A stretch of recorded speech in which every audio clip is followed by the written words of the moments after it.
Hey Waffle Gang, I do hope you're well. My name is Mark and today we're checking out some more Reddit stories, and if you do love a Reddit story, why not consider hitting that like, subscribe, maybe that notification bell too, and let's crack on with today's first story. Much love, guys. Now today's first story comes from Cold Reaction 9554 from the Am I the Arsehole Here subreddit and says, am I the arsehole for refusing to meet my mum after she went no contact with me for over a decade? So, a little background. I'm 35 male and my parents divorced when I was 17. My dad struggled with alcohol and drug addiction, and my mum eventually left him, which I totally understood and supported. Living with him was impossible. He wasn't violent but verbally abusive, and he spent all of our money on his habits. That was the last straw for my mum. After the divorce, my dad spiraled. He nearly overdosed and ended up in the ICU. I was living with my mum at the time, but I was scared that my dad would die, so I moved back with him and my uncle's family. My mum was disappointed, but let me make my choice. Losing my mum, most of his friends, going broke, nearly dying finally got through to my dad, and he promised he would get better for me. It was hard to watch, but he actually turned things around. My uncle paid for everything: rehab, therapy, medical bills. And after about 5 years, my dad was clean and somewhat healthy again. He even apologized to my mum, and she forgave him, though she told me later it was only for my sake, so that they could be civil at future events like my graduation or wedding. Over those years, I kept in contact with my mum, regularly met with her. She had moved on and met a great guy, who she eventually married. She was much happier and I was happy for her. I thought we had a pretty good relationship. That changed when I was 23. My mum asked me to come over, and she told me she was still angry and disappointed that I chose my dad over her after the divorce. She said I was ungrateful for everything she went through, putting up with my dad's shit, and then she hit me with something that still pisses me off today. She told me she could see me becoming a drunk and drug addict like my dad because I stayed close to him. I don't drink, I don't do drugs to this day, and I have no idea where that even came from.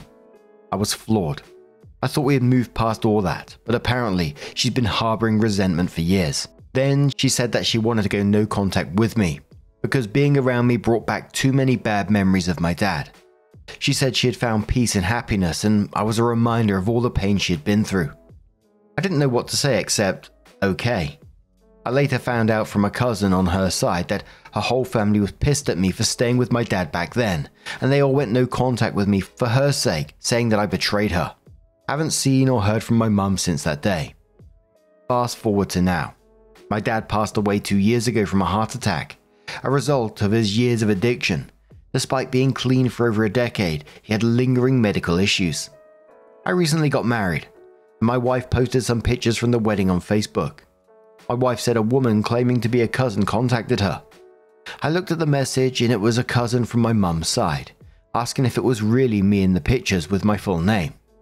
I told my wife to ignore it, but then I got a call from my uncle later that same day, saying that my mum showed up at his house. For context, the house where my uncle lives currently used to be the home where I grew up with my parents. My uncle said she asked him to arrange a meeting between us, saying she wants to apologize to me face to face. He told me he can set it up if I want. Honestly, after all these years, I feel nothing for her except maybe slight resentment for thinking that I would turn out as an addict. I was going to say no right away, but my wife thinks that's a shitty thing to do and I should at least hear her out, let her apologize and then go back to never seeing her again if I want. She says despite what she did shield me from most of my dad's addictions growing up. Now I'm having second thoughts. Am I the arsehole if I refuse to meet her?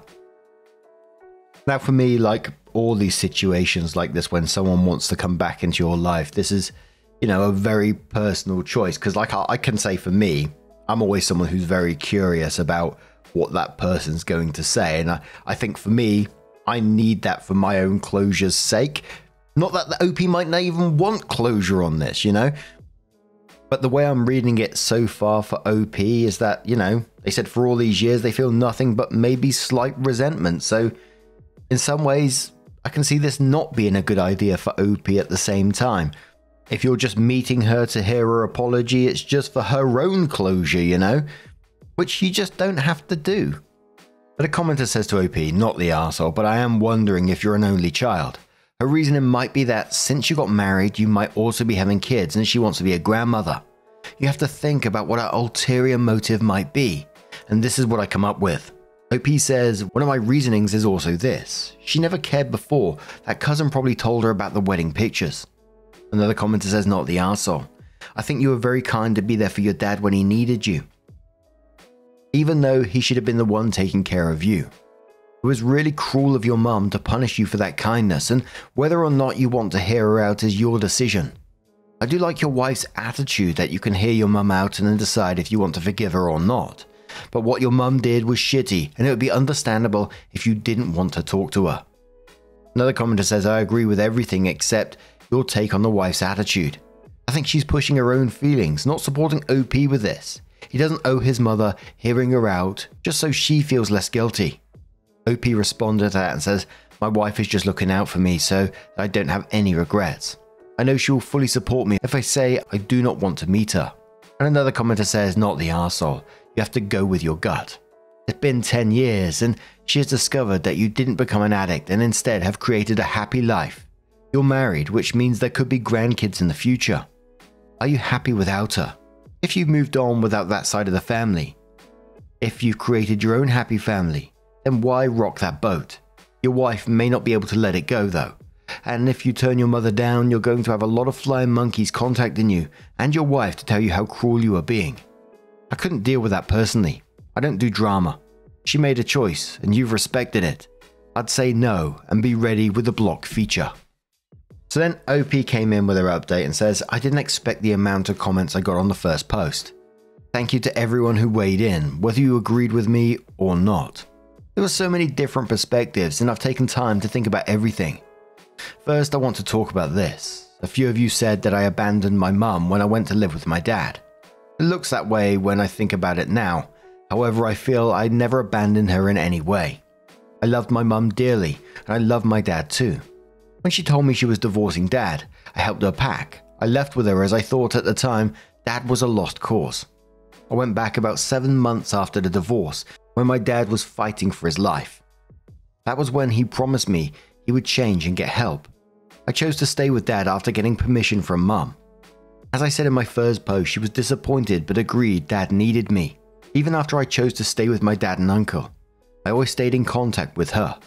My mum and dad lived about 20 minutes apart and I made sure to see my mum regularly, 4 to 5 times a week at least. I would talk to her every day too. We went on trips together, ate meals together and hung out as much as we could. When she moved in with her new husband, who I will call John, she always included me in her new family's life. John was good to me too. For all that time, there was not even one inclination of the resentment mum had for me when she blindsided me with a decision to go no contact. I was completely shocked. She never expressed any anger or frustrations towards me. We never argued and she never showed she was upset about my relationship with my dad. Until that day. After she blocked me from everyone, I tried for a couple of years to reconnect but eventually gave up when I moved out of the city. On to the update.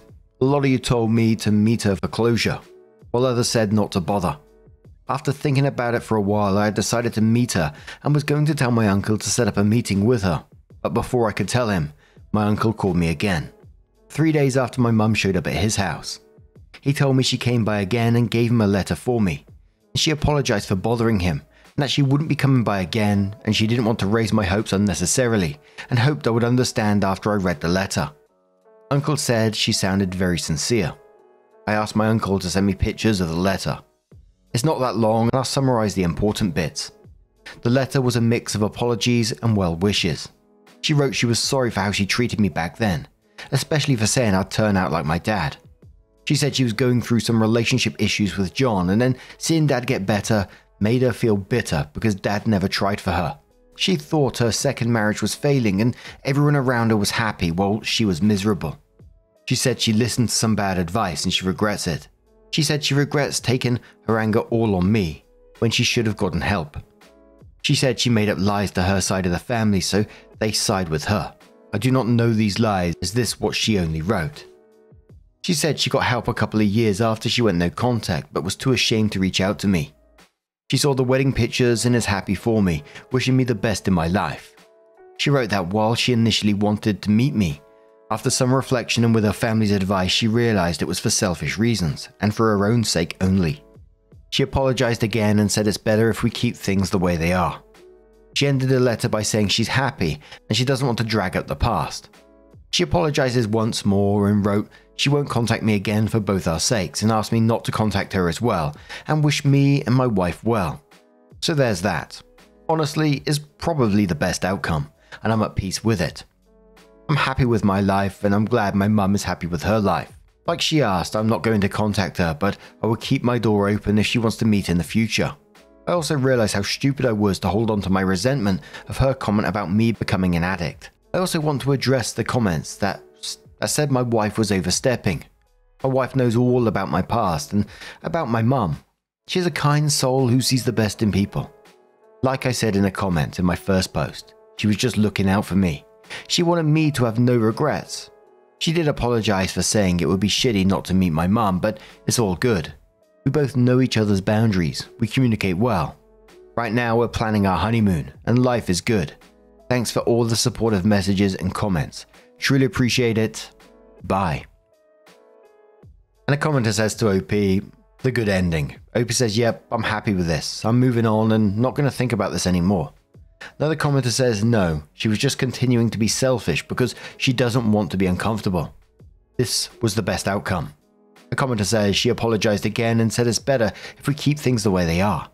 She ended the letter by saying she's happy and she doesn't want to drag up the past. And the last commenter quoted the part saying she apologized again and keeping things the way they are, and the commenter says after that saying, sounds like she's just as self-absorbed as ever. What a trashy woman. Ugh, that was annoying to say the least, and incredibly sad for the OP, that she went no contact with him a decade ago, comes charging back into OP's life, dragging up the past, which she's claiming she doesn't want to do in this next one, to go no contact with him once again. Deary, deary me.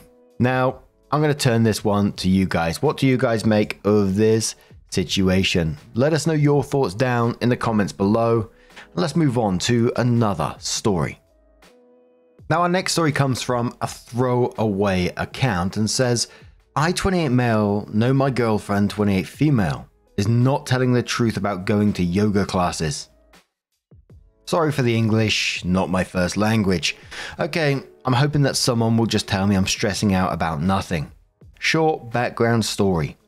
Me, 28 male, living together with my girlfriend female 28 for about a year or so, together for 4. We both have a good relationship and nothing out of the ordinary. I work at a delivery company that does express deliveries all over the province I live in. Because we have express shifts, we have to take the delivery van home every day. We can also use this van for private trips. The company sometimes has to deliver very expensive goods, therefore the vans are equipped with a GPS tracker that can locate the van at any given time. A few months ago, my girlfriend started taking yoga classes in the evening. So when we both got back from work, we would eat, and in case I was not on the express shift, she could take the van to a yoga class. We live very close to a border. Europe has open borders. Yay, but we can only go to other countries with permission of the company. It's an insurance thing as far as I understand. Last week my supervisor told me that in 9 cases my van was in the neighboring country in the evening without permission. This was very odd because she told me where she had the yoga classes and this was definitely not out of the country. I know I couldn't go out of the country, so I am sure I didn't. I didn't tell my supervisor about the yoga thing, but I asked him for the exact location so I could take a look at it.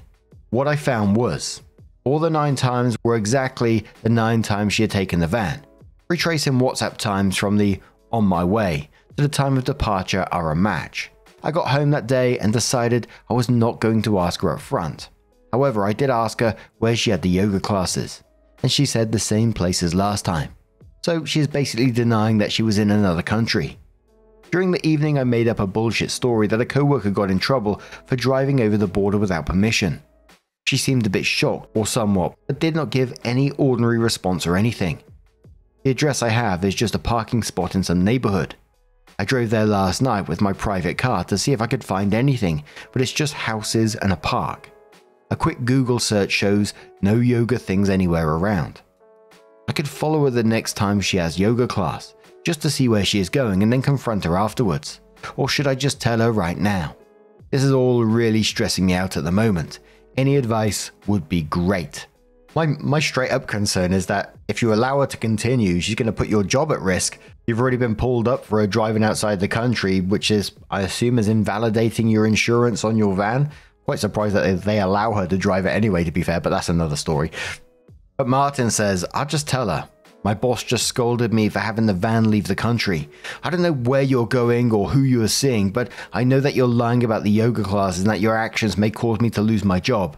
I can't let you use the van anymore, and I deserve to know who you've been visiting that needs you to park in a parking lot in X country.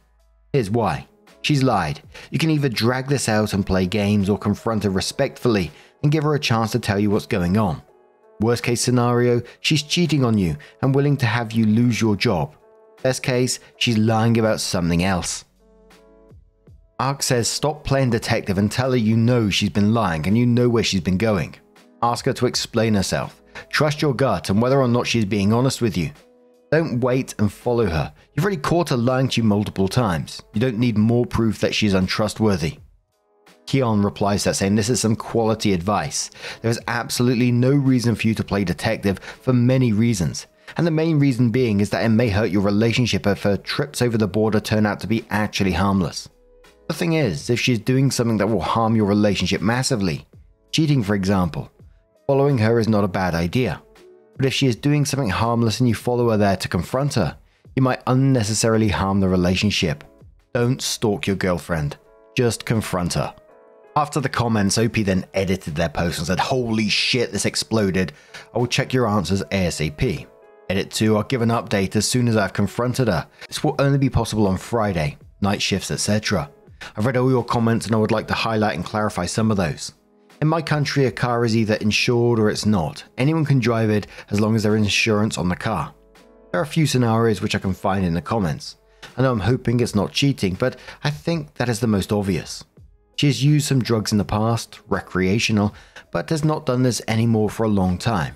I would highly doubt she would hide it from me if she was using drugs, since she told me about her drug past in the very beginning of the relationship, and she is very open about it.